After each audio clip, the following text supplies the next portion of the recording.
Well, folks, here again for the weekly forecast, and as we talked about last week, of course, the heat did move into the region. It in earnest came across the state on Wednesday, and it has been holding pretty much status quo for the last 3 days. We have temperatures that have been easily up into the upper 90s, low 100s. In fact, we had a couple readings in the Chadron area above 105 degrees with heat indices anywhere from 105 to about 115 was a common tendency.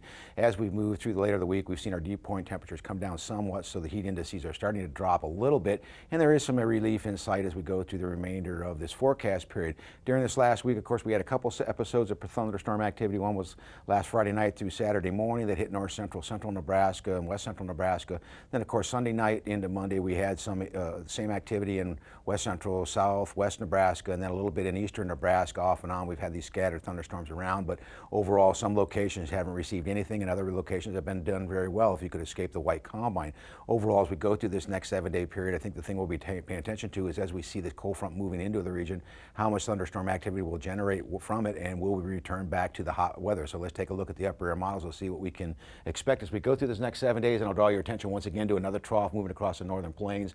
It is expected to start influences our weather in earnest as we go through the next 24 hours. So there is in the panhandle a slight chance for some thunderstorm activity developing during the prime heating hours of the day as a surface cold front starts to make its way southeastward through the state. And as we get into tomorrow, we'll start to see that trough starts to flatten the ridge out somewhat. We do show that basically these blue areas here subsiding air, so really not seeing a lot of lift as we go into Sunday, but more importantly as we go into Monday, the lift starts to increase as we start to see the whites and the reds to our west as another major trough starts to move in, and that's going to pull some energy into the northern plains and start to impact Nebraska, particularly as we get into Tuesday. You can see this area right here in southeast to South Dakota basically showing a very good lift, and that should impact northern Nebraska and potentially build backwards to south central Nebraska. This might represent our best overall chances for widespread precipitation. Then we see some residual energy on Wednesday hanging back in the southwest part of the state and in central South Dakota. So once again, we'll see the continuing chance for thunderstorm activity, and that trough starts to deepen in the Great Lakes, so it'll start to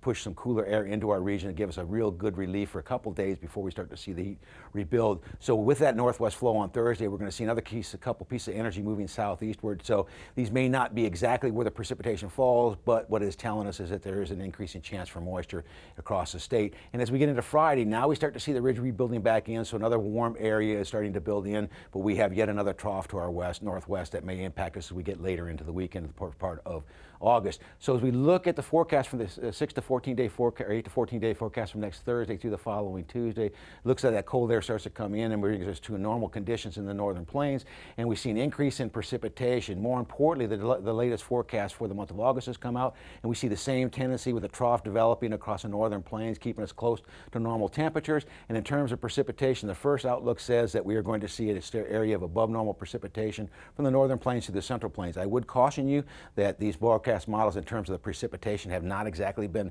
fruitful in terms of their accuracy, and the temperatures haven't been much farther behind. So take it with a grain of salt. This is likely to change as we get toward the end of the month.